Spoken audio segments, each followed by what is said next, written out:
Let me bring up my guest for this hour. Joining me now, criminal defense attorney David Bruno is with me, and federal executive clemency attorney Tammy Allison is with me as well. Thank you both for joining me this evening. Truly appreciate it.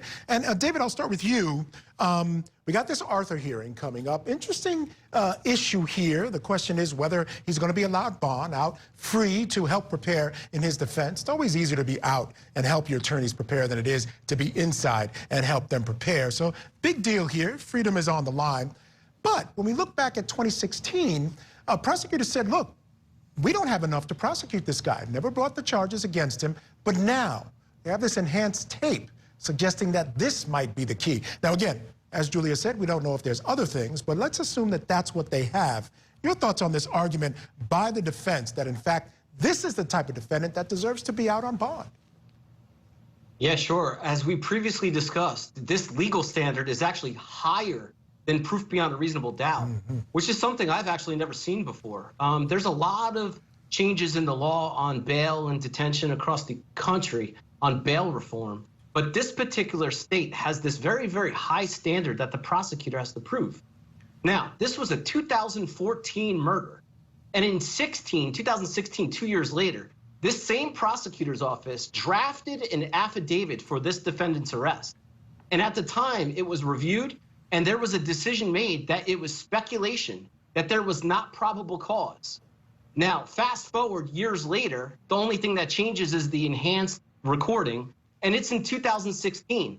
It's not before. It's not a part of the conspiracy. This is an after-the-fact conversation. I have a lot of problems with this prosecution, but guess what? In that period of time, this defendant traveled internationally and came back, traveled across the country and came back. He's got no criminal history. It's a higher burden that the prosecutor has to prove here.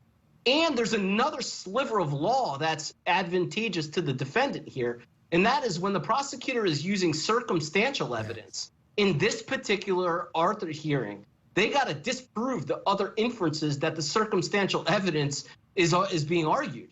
So there's a lot of high burdens that the prosecutor has here. I believe this individual should get out, and he should be able to help in his defense outside the jail.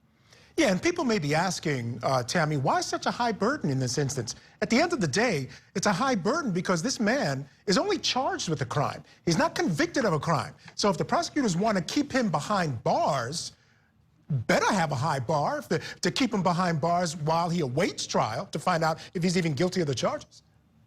Absolutely, Michael. You know, there has to be that very high burden for prosecutors to have a good reason why he needs to be behind bars, as we've stated here. And that very high burden, unfortunately, in this situation, I don't think they're going to be able to reach it because, as David so eloquently pointed out, this man has traveled around the world and back, okay? He did not hide. He did not run away. He has come back to the good old state of Florida, and he's there to face these charges that are against them. So the prosecution really, I don't see how they can make a really strong argument in these hearings to keep him behind bars. Let that man out, let him breathe. If he did it, he did it. And we're gonna know by how the evidence is presented for the jury to prove beyond a reasonable doubt if, in fact, he's connected to this very unfortunate murder. And David, at the end of the day, this Arthur hearing really forces the prosecutors to put a lot of their cards on the table. I would think, as a defense attorney, it's pretty much a decent advantage to even ask for this type of hearing because you get to see at least a preview of a large part of the prosecution's case. Absolutely, and that's how it should be all across the country. When the prosecutor chooses to detain, and look, with this bail reform, I mean, they're not detaining with bail where you put up monetary bail. This is indefinite detention during the pendency of the cases.